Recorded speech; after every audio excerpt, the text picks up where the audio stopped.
안녕하세요. 불광미디어 콘텐츠 실장 유건주입니다.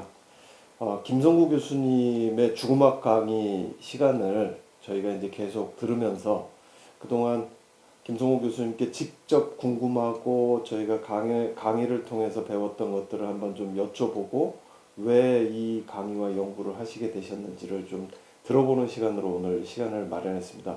김성구 교수님 만나 뵙겠습니다. 안녕하세요. 네, 안녕하세요. 네, 김성구입니다.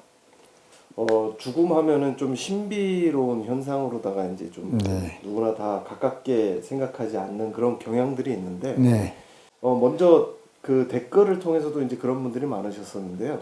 김성구 교수님 이론 물리학자시잖아요. 네. 이론 물리학자신데 이 죽음에 대해서 이렇게 관심을 갖고 지켜보시게 된 그런 이유나 배경 같은 게 있으실 것 같은데요. 어떠십니까? 네, 뭐 이론 물리학이라 그러면 물질만을 다룬다고 뭐 생각을 하시게 되면 죽음을 얘기하는 것이 이상하게 보일 수도 있습니다. 죽음은 적어도 정신과 의사나 뭐 그 심장병 의사 같은 사람들이 해야 될 거라고 생각을 하시겠지만은 사실 삶과 죽음의 문제는 어느 한쪽 분야에서만 생각할 수 있는 그런 게 아니고 굉장히 그 넓고 크고 깊이가 있어서 아마 제 생각에 죽음에 대해서 이 얘기하고 토론을 하려면은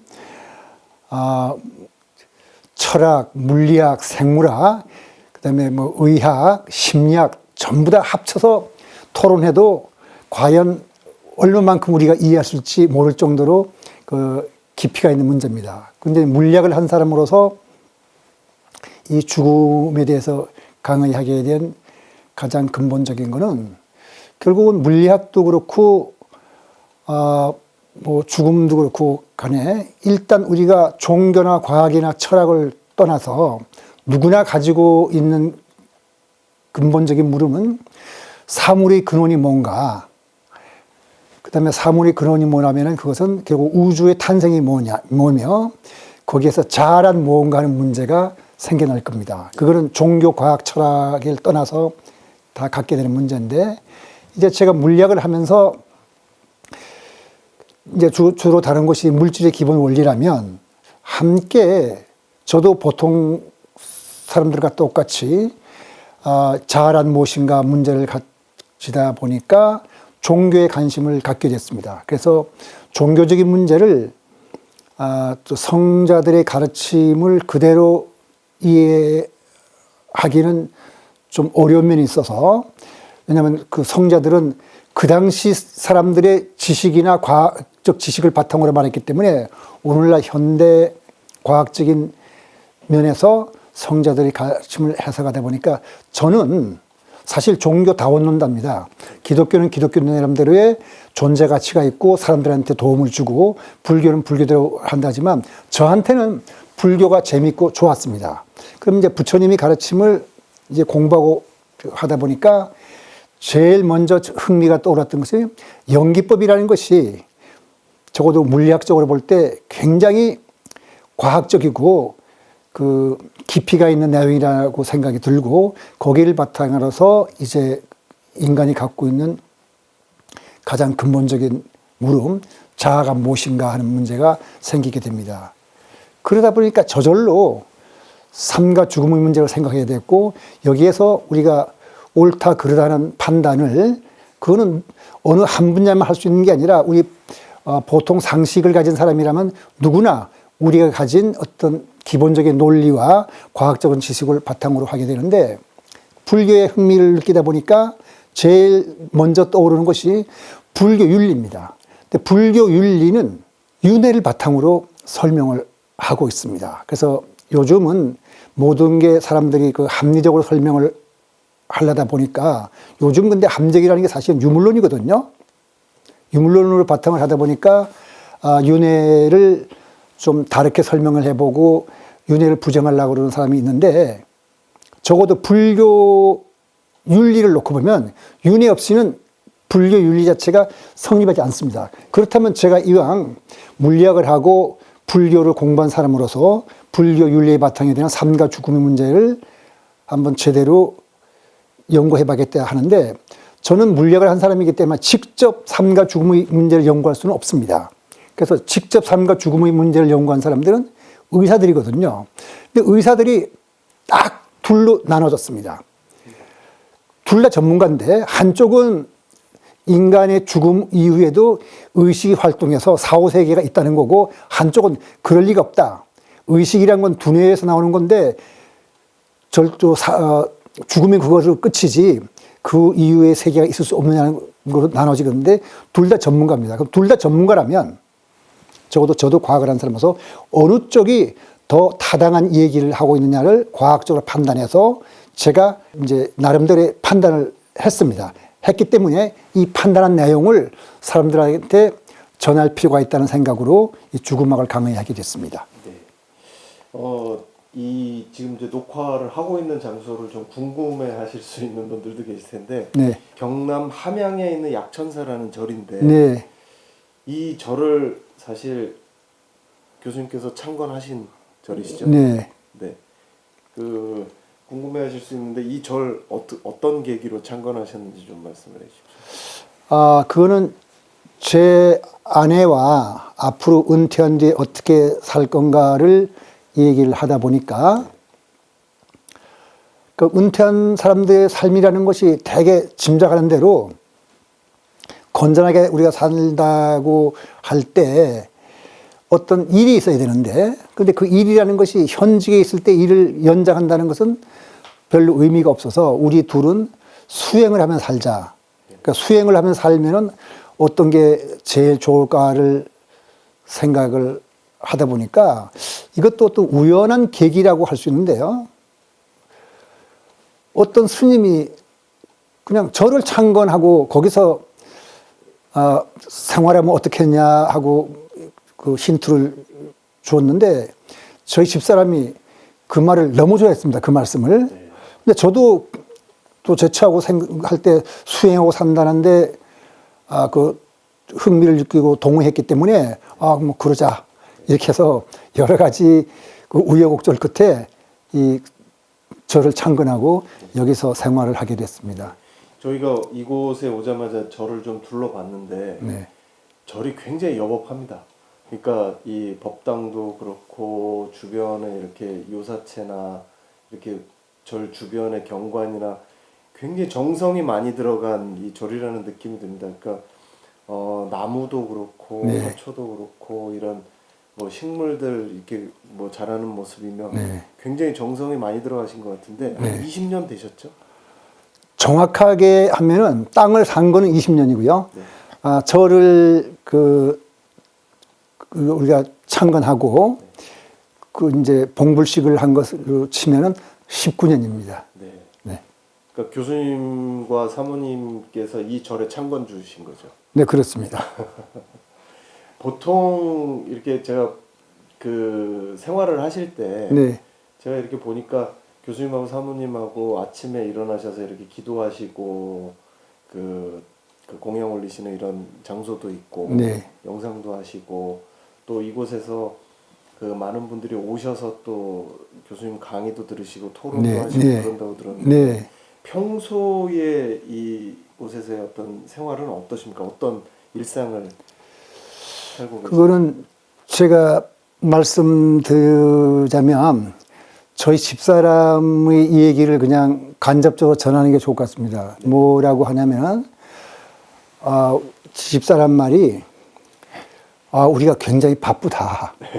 그러니까 우리가 지금 회사에 근무하는 것과 똑같고, 일어나면 그 출근이고, 저녁에 잘 때는 퇴근이라고 저희 집사람이 부르는데, 그 말이 거의 맞다고 동의할 만큼 사실은 할 일이 많습니다. 그러니까 이를테면 제가 강의 준비를 하면은 그 강의에 준비한 것을 내용을 제 처가 다 검토해가지고 요약해서 편집하고 하는데, 사실 이게 PPT 편집이라는 게 저는 잘 몰라서 모르는데 제가 옆에서 하는 거 봤더니 엄청나게 신경을 써서 10번, 20번씩 읽어보면서 또 거기에 그 편집을 하고 하는 거니까 그 말씀에 그 동의를, 우리 처의 얘기에 제가 동의를 하기 때문에 저의 말을 간접적으로 이렇게 전하는 겁니다. 네. 이제 이 거실 겸, 이 요사의 거실 겸 이렇게 서재 겸 해서 이제 있는데 책이 굉장히 많습니다. 이 죽음과 관련된 원소도 많고, 네. 박사님 전공과 관련된 물리학 관련된 원소도 많고, 네. 보통 독서는 어떻게 하시나요? 한 가지 주제만 놓고 얘기할게요. 그 죽음에 대해서 얘기한다면 제가 죽음에 대한 전공한 사람도 아니고 죽음을 직접 접하는 의사도 아닙니다. 그러면 다른 의사나 다른 과학자들이 말한 것을 제가 읽고 이 사람들이 이러이러한 현상을 접하고 이 사람은 이런 식으로 해석을 하는구나 하고 이제 받아들여야 되거든요. 그럼 그걸 많이 읽어야죠. 그러니까 뭐 옳게 읽는다는 말씀을 드리기는 어렵습니다만은 제가 제 생활의 반 정도는 그런 자료 조사하고 읽고 하는데 시간을 씁니다. 읽으시고 또 노트 하셔가지고 예, 노트하고 어떤 부분을 이렇게 발췌하죠. 직접 예. 발췌해 주시기도 예, 예. 하시고 대단하신 것 같습니다. 올해 제가 알기로는 79이라고 우리나라 나이로요. 그 책 보시기 힘드시지 않으십니까? 저는 뭐 나이도 아직 한참 연배가 어린데 눈이 막 침침하고 근데 다행이라고 할 수밖에 없는데 제가 근시기 때문에 뭐 고등학교 때부터 안경을 썼습니다만은 지금까지 돋보기 필요 없이 눈을 볼 수 있을 만큼 시력이 좋습니다. 그래서 지금부터 꼭 한 달 전에 어떤 그 유명한 안과에 가서 시력 검사를 했더니 아주 눈 건강 상태가 좋다 이런 진단을 받고 뭐 책을 읽거나 이런 데는 문제가 없습니다. 네. 이 지금 녹화하고 있는 박사님께서 이제 참관해 주신 이 약천사에 대해서도 좀 말씀을 들었고요. 또 평소 일상에 대해서 좀 말씀을 들었는데 강의에 대해서 조금 여쭤보도록 네. 하겠습니다. 보통 사람들이 죽음하면 이렇게 실제로 이렇게 경험한 사람이 없기 때문에 그러니까 죽었다 살아난 사람들 말고 사실 죽음을 경험하고 자기 경험을 얘기할 수 있는 사람이 네. 없지 않습니까? 네. 그래서 이제 죽음을 실제 삶에서 내가 언젠간 죽을 것이다라는 걸 실감하시는 분들이 별로 없으신 것 같아요. 그런 면에서 봤을 때 이제 저희가 강의 첫 시간부터 이제 쭉 다뤘던 임사체험. 네. 육신은 죽었고 죽은 상태에서 다시 살아난 분들의 이야기가 네. 굉장히 좀 많은 분들한테 화제가 됐던 것 같습니다. 네. 임사체험 연구를 이렇게 보면 세계적으로 이제 연구하시는 분들이 많은데 네. 박사님께서 보실 때는 임사체험 서구의 과학자들이 연구한 결과를 종합해서 보시면 네.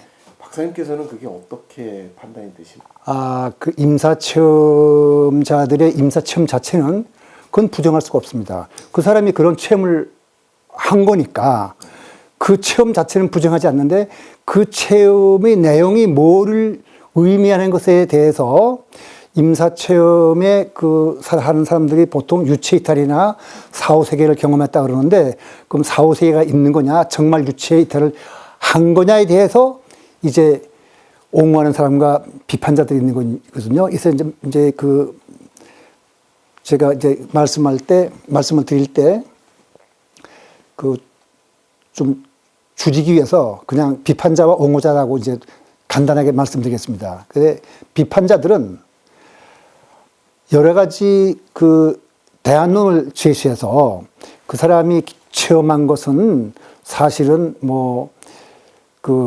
어떤 약을 예를 들어서 케타민이라는 어떤 약을 먹으면은 그럴 수 있는 체험을 할 수도 있고 또 간질병 환자처럼 두뇌에 어떤 이상이 있었을 때 여러 가지 환각 체험을 할 수도 있고 또 어떤 사람들은 산소가 부족했을 때 그럴 수도 있다 해서 여러 가지 두뇌에서 일어나는 현상이나 또는 저산소증 또는 심리적인 요인을 들어서 설명을 합니다. 왜냐하면 그래야 우리가 합리적인 설명이라고 생각하니까.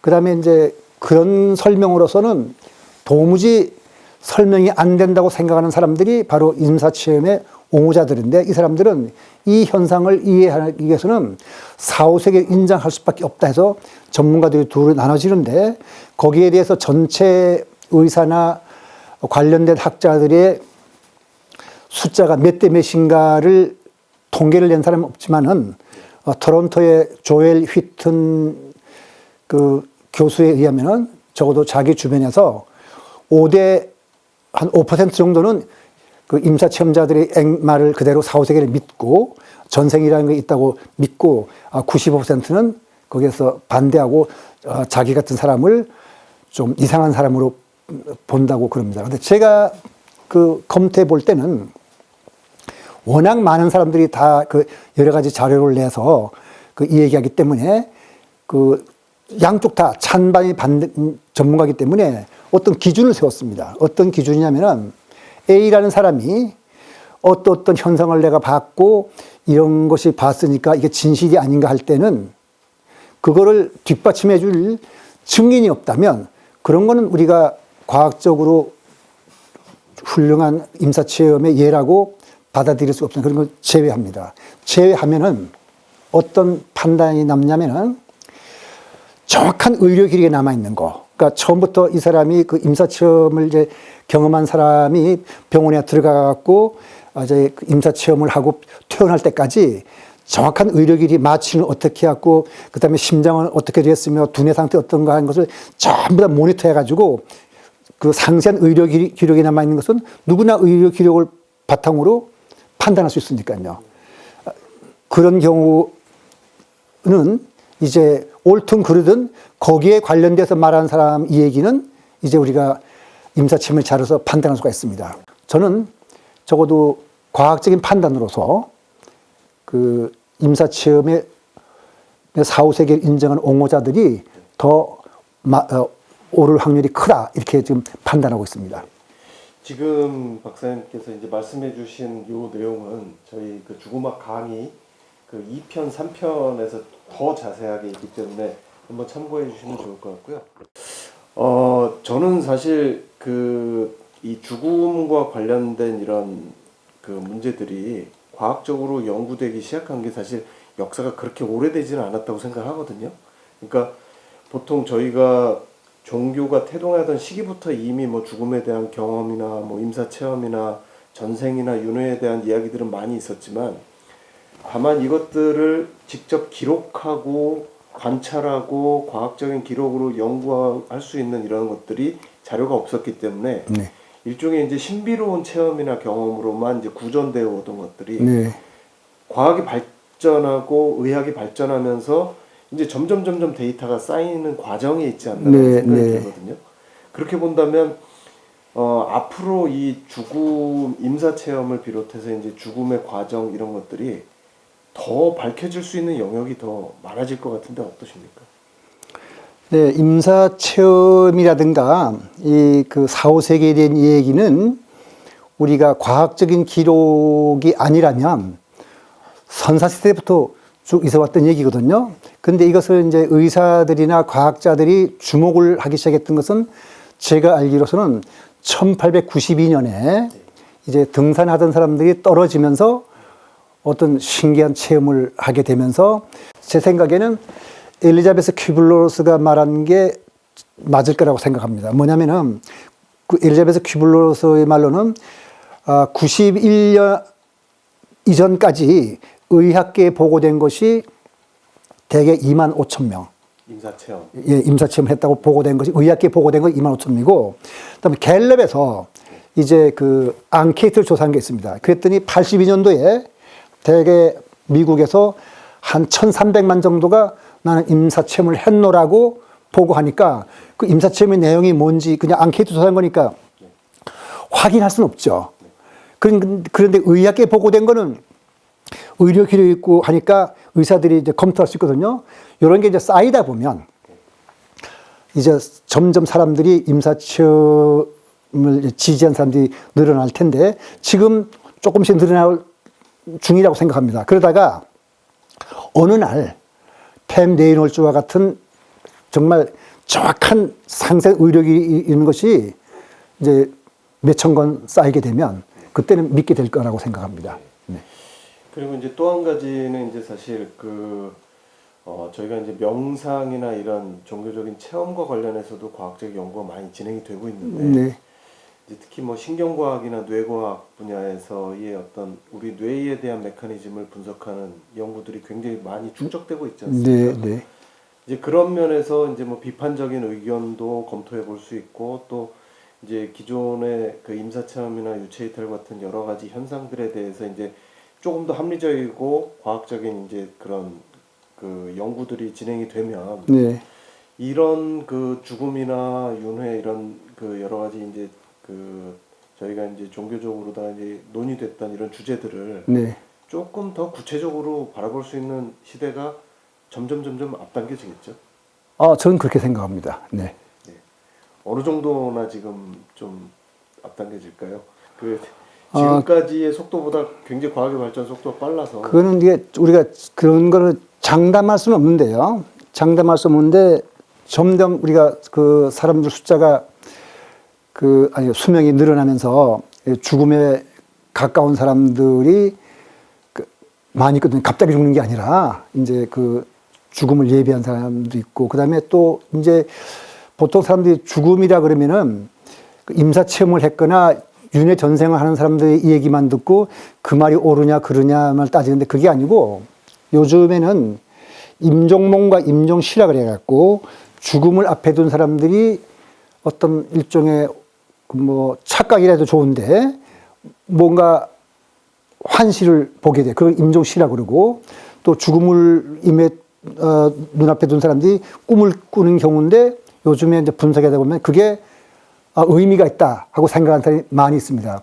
이런 게 자꾸 늘어나가지고 이제는 옛날에 비해서 훨씬 좀 죽음의 의미에 대해서 그 생각해 본 사람이 많거든요. 그게 비록 유물론적 입장에서 반대를 하거나 아니면 유물론을 떠나서 찬성한 사람들이 할지라도 어쨌든 죽음이라는 것에 대해서 옛날과 달리 깊은 관심을 가지고 하기 때문에 점점 더 이게 기하급수적으로 관심 가진 사람들이 늘어날 거라고 봐서 또 몇 년도로 할 것은 제가 무슨 예언자도 아니고 그건 어렵습니다만은 아마 뭐 적어도 그냥 막연한 짐작이지만 금세기 내로는 생각이 달라지지 않을까 이렇게 생각을 합니다.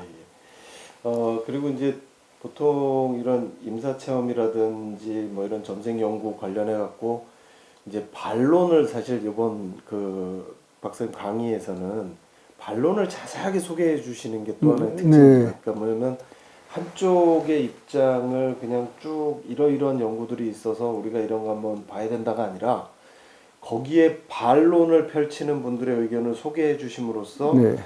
균형 잡히고 합리적으로 이 문제를 좀 들여다볼 수 있게끔 네. 그런 자료를 주시는 게 이제 그 박사님 강의의 이제 특징이라고 저는 느끼는데 이 조금 더 연구가 되면은 그 얼마든지 과학적 회의주의자들과의 네. 어떤 이런 논의도 있을 수 있다 네. 이런 말씀해 주셨는데 그 유사과학이라고 비판하는 사람들에 대한 네. 생각은 어떠십니까? 그 유사과학이라고 비판하는 사람들은 모든 걸 합리적이고 우리의 일상적인 경험과 비추어 봐서 받아들일 수 있는 것만 받아들이겠다는 사람들이기 때문에 그 사람들이 사실 우리가 무엇이 옳다 그러다가 판단할 때는 그런 태도로 받아들여야 되는 건 맞습니다. 근데 문제는 분명히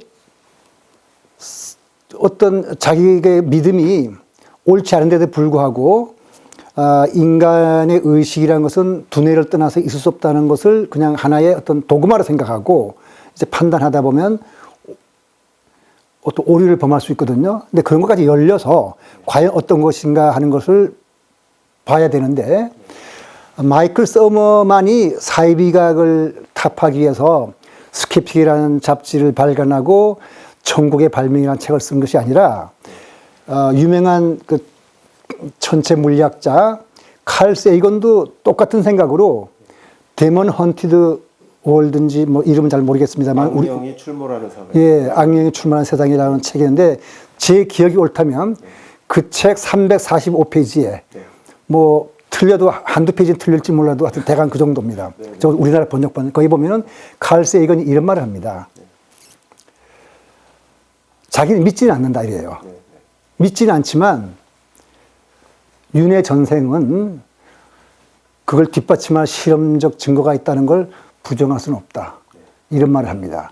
그게 올바른 태도거든요. 그러니까 아무리 생각해도 우리 죽으면 끝인 것 같은데 윤회 전생이 있다는 거를 믿는다는 거는 나는 못 믿겠다. 그런데 그걸 지지한 사람들 내주는 자료를 보니까 이거는 또 과학적으로 부정할 수도 없겠다. 그럴 때 표현할 수 있는 말이 제 생각에 가장 정직한 표현이 칼 세이건이라고 봅니다. 근데 마이클 서머는 그 점에서 그 칼 세이건보다는 덜 과학적이라고 말할 수 있죠. 왜냐하면 무조건하고 이건 거짓이라고 판단하고 어떻게 보면은 억지 주장 비슷한 것도 해나가니까요. 네. 마이클 셔머가 사실 국내에서도 이 스캡틱이라는 잡지가 이제 번역돼서 소개되면서 네. 굉장히 보는 분들이 이제 많아지고 있다는 네, 얘기를 네. 들었거든요. 그 뭐 어떤 것이 옳고 그르냐라는 문제보다 어쨌든 이런 그 대화가 좀 대화의 장이 열리고 네, 네. 토론하고 서로의 연구 결과들을 이렇게 그 특정한 시각에서 편견을 가지지 않고 네. 공론의 장으로다 좀 끌어올리는 작업들이 좀 필요할 거라는 네. 생각이 듭니다. 그 박사님께서 이제 지금까지 이제 7회차, 8회차까지 이제 강의를 해주셨는데 네. 7회차, 8회차까지 이제 강의 해주신 내용들을 보면 임사체험, 그 다음에 뭐 유체 이탈이나 이런 부분들, 네. 그 다음에 이제 최면을 통한 그 전생 체험 네, 이런 네. 얘기들을 해주셨는데 앞으로 이제 그 후반부의 강의가 이제 또 많이 남아 있지 않습니까? 네, 어떤 그거는 얘기를 이렇게 할 겁니다. 이 전생 얘기에서는 그게 옳고 그르고를 떠나서 전설적인 인물이 한 분 있습니다. 그 이안 스티븐슨인데, 이안 스티븐슨이 학계에서 어떤 평을 받는가 하는 것은 이제 제가 앞으로 이거 설명을 드리겠습니다만은 굉장히 꼼꼼하게 그 연구 조사를 해서 이 사람이 한 3,000명 정도의 그 자발적으로 기억하는 아이들을 인터뷰해가지고 그 기록을 한 게 있거든요. 그래서 나온 책이 영어로 20 cases suggest of reincarnation이라서 우리나라 말로 번역하려면은 전생을 그 뭐 암시하는 20가지 경우라 할 텐데 우리나라 말로 번역이 됐습니다.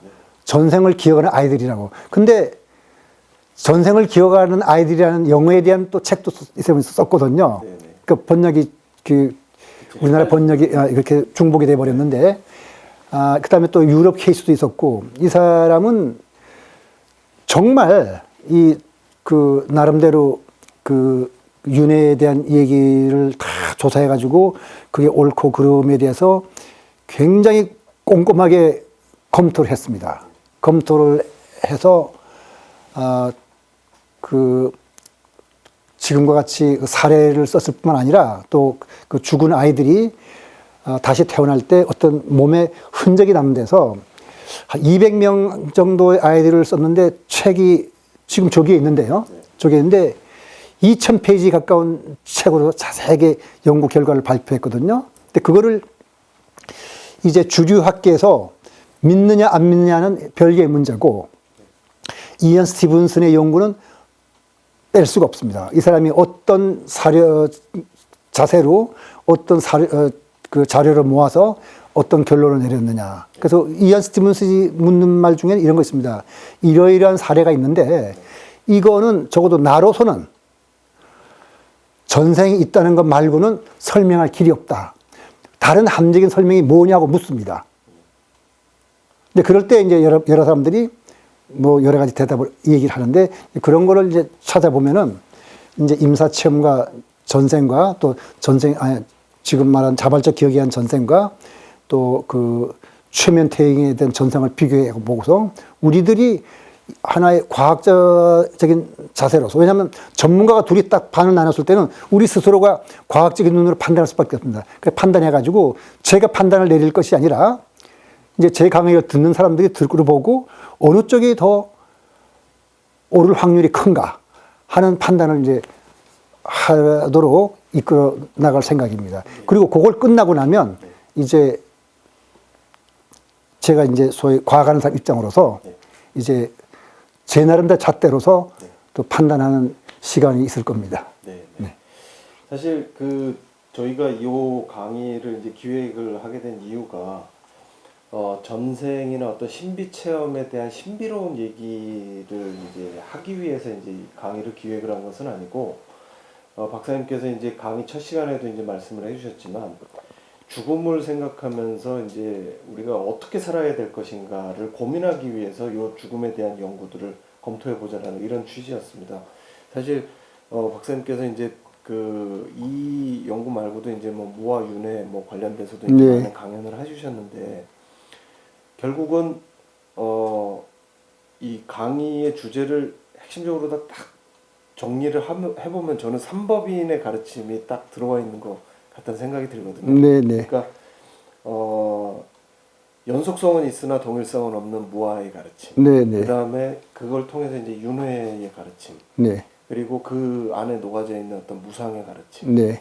이런 것들을 저희가 이제 이 강의를 통해서 이제 검토를 하고 있는 건데 네.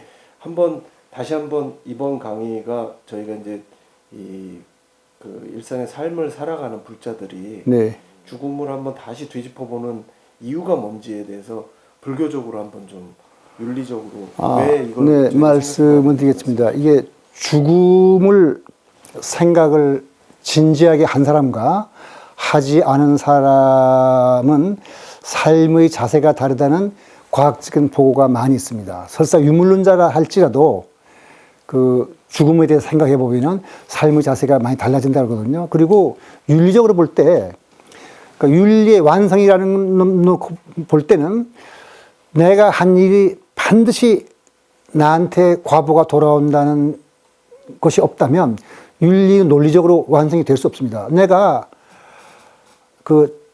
아주 완전 범죄를 저질러서 들키지 않고 남한테 돈을 빼앗아 오거나 하더라도 들키지만 않는다면 내가 해서 무슨 잘못이 있느냐 하는 것을 윤리적으로 나무랄 길이 없습니다. 왜냐하면 자연이라는 게 원래 그런 거니까. 근데 내가 저지른 일은 반드시 나한테 돌아온다는 그런 어떤 인과율이 적용이 된다면은 이제 윤리가 완성이 되는 거거든요. 그리고 실제로 그런 걸 믿게 돼서 제가 얘기해 본 사람 중에는 이런 사람이 있습니다. 처음에는 삶과 죽음이 뭔가를 잘 몰라서 그냥 뭐 바르게 살고 미래를 준비해야지 이런 생각을 하다가 죽음이라는 게 정말 과학적으로 볼 때 이거는 유물론을 벗어나서 우리가 생각을 해야 되는 거자고 생각한 사람 중에는 이제 미래의 세상을 내가 현재 설계하는 느낌으로 살아간다는 사람들도 있습니다. 그리고 실제로 또 예를 들어보면 도스토옙스키 같은 사람은 그 사람은 유물론자거든요. 유물론자에도 불구하고 사형 온도를 받고 집행일보 직전에서 살았는데 그때 자기가 느낀 게 굉장히 많아서 자기 일생에서 가장 중요하고 행복했던 때가 자기가 사형 집행 직전에 느꼈던 그 감정이라 그러면서 삶의 자세는 사랑과 포용과 관용이라는 걸 깨달았다고 합니다. 그러니까 삶과 죽음의 문제를 우리가 한번 진지하게 생각하는 것과 그렇지 않은 것에 대해서는 현실의 삶을 사는데 자세가 달라질 거라고 믿습니다. 네. 보통 티베트 불교에서는 내일이 먼저 올지 내생이 먼저 올지 모른다 이런 말씀들을 많이 하시는데 이제 보통 사람들은 사실 죽음을 그렇게 실감하면서 살지는 못하지 않습니까? 네. 특히 그리고 이제 죽음을 실감하지 못한다라는 게 결국 나는 죽지 않을 것처럼 사는 그리고 또 이 인간의 몸을 받고 태어난 것이 얼마나 귀한 일인지를 모르고 잊고 살기 때문에 저희가 죽음에 대해서 이렇게 다시 생각해보는 시간을 가지고 있습니다. 박사님의 강의를 듣고 계신 시청자분들께 요 수업을 이렇게 들으면은 여러분들한테 참 도움이 될 거다라는 말씀 한 말씀 부탁드리겠습니다. 어떻게 듣는다기보다도요. 이거는 우리가 이런 말이 있습니다. 제가 물리학에는 황당한 것이 없다는 말이 있거든요. 그 말은 무슨 말이냐면 물리학자들은 생각의 폭이 넓달까? 아니면 뭐 가능한 건 모든 걸 생각해보고 그 중에 골라서 가장 어떤 현상을 설명할 수 있는 걸 선택하는 입장에 있는 사람들이라면 의사는 그럴 수가 없습니다. 의사는 사람의 목숨을 다루기 때문에 어떤 가능성이 있다고 해서 그걸 환자들한테 해볼 수는 없고 입증된 것만 해야 되거든요. 그러니까 의사들은 가장 보수적입니다. 그래서 그 과학이라는 것이 사실은 어느 한 가지 입장만 있는 것이 아니라 정말 자유롭게 생각하고 판단해보고 테스트해보고 물리라는 것은 물질이니까 테스트해봐서 틀리면 다르게 하면 되거든요. 그리고 또 그런 면도 있고 또 의사들처럼 철저히 보수적으로 확인된 것만 믿지 그 이외에는 믿을 수 없는 입장이 또 옳은 사람도 있거든요. 그럼 그 두 가지 상황에서 이제 보통 사람들의 경우에는 뭐 직접 위협을 당할 거는 아니거든요. 따라서 이 세상은 얼마나 넓고 신기한가 이런 걸 본다는 뜻에서 제 생각에는 그 과학에 흥미 있는 사람이라면 이해가 되든 안 되든 한번 양자역학을 읽어보면 이를 권합니다. 양자역학을 하는 학자들 중에서 이런 말이 있습니다.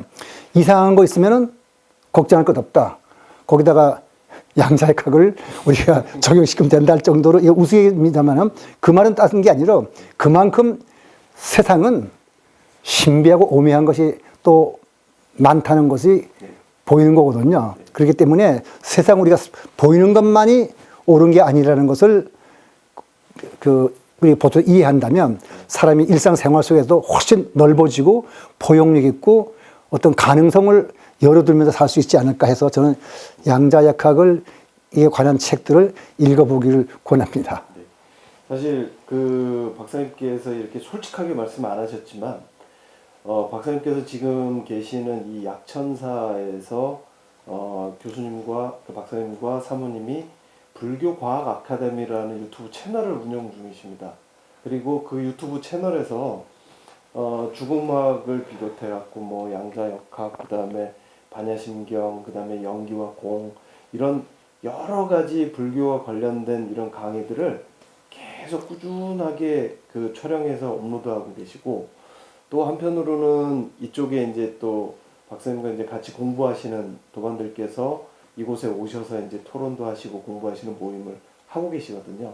그 말씀은 직접적으로 안 해주시고 이제 좋은 말씀을 해주셨는데 저희 불광미디어 유튜브 채널뿐만 아니라 그 박사님께서 운영하고 계시는 불교과학 아카데미 유튜브 채널도 검색해서 보시면 더 많은 강의 보실 수 있다는 말씀 제가 대신 전해드리도록 하겠습니다. 오늘은 사실 저희가 김성호 교수님의 죽음학 강의 이제 전반부를 어느 정도 좀 마무리를 하면서 박사님께 이 강의를 왜 준비하셨고 사람들이 이 강의를 통해서 어떤 것들을 좀 공부하셨으면 좋겠다라는 말씀을 이제 좀 강의와는 조금 다른 형태로다가 이제 전해 듣는 시간으로 마련을 했고요.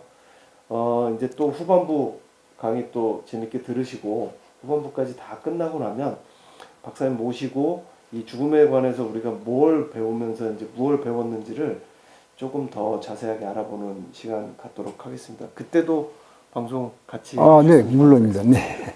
예. 개인적으로 물어보고 싶었던 질문들, 댓글로 올라왔던 질문들 좀 제가 대신 물어보는 시간 가졌습니다. 오늘 시간은 이것으로 마치겠고요. 또 다음 강의 시간에 박사님 모시고 또 좋은 강의 이어나가도록 하겠습니다. 박사님 오늘 감사합니다. 네, 감사합니다. 네.